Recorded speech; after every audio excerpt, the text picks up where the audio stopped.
bisita sa ating mga konsihal, sa ating bisita from Taiwan, and sa mga bisita po natin kay Sir Dan. Good morning po sa inyong lahat, and sa lahat pong nandito na mga bisita natin and sa mga community kapitbahayan po natin. Mag-share lang ako ng kaunting experience ko kung paano po ako napunta dito sa GK. Since 2013 po, ako po ay napunta sa GK Hugo Perez. Pero ako po ay for how many years po na nangupahan dito sa kabilang bakod. Sa loob ng 10 years na pangungupahan ko po, meron pong isang tao na nagsabi po sa akin bakit hindi po ako mag-apply dito sa Gawad Kalinga. So ito po noong araw ay kasalukuyan pa lang pong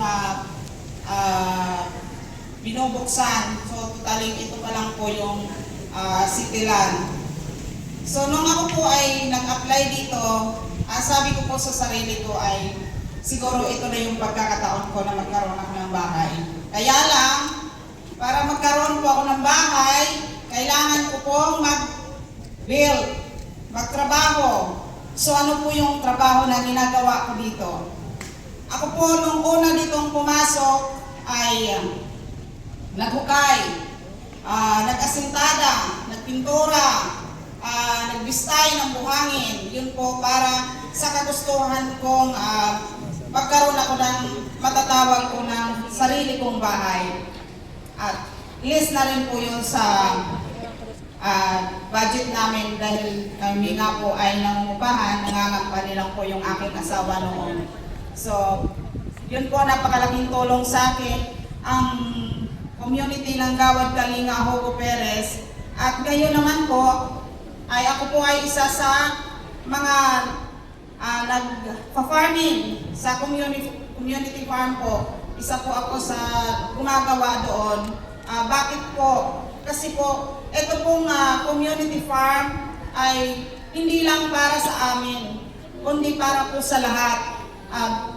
Ang layunin po namin is makatulong din po kami dito sa loob ng community na yun wala pong mga trabaho, magkaroon po kami ng hanap buhay, lalo na po yung mga eldest na hindi na po nakakapagtrabaho, pwede po mag-farming. So ano po yung mga ginagawa namin sa farming? Kami po ay nagtatanim ng mga iba't ibang klase ng halaman.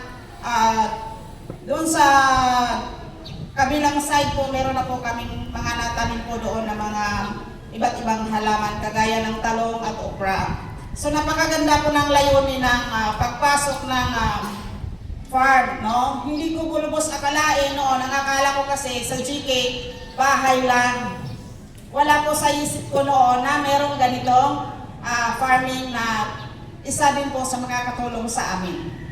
So napakasaya ko po dahil hindi lang ako, kasama po ang aming team sa farming na natutulungan namin yung bawat isa. So sa darating po na panahon, ito din po ay may papamana natin lahat sa naandito sa loob ng Gawad Kalinga sa ating mga bagong kabataan na ito po ay kung sila po ay papalarin at pwede din po silang magkaroon at makakatulong din po sa loob ng community.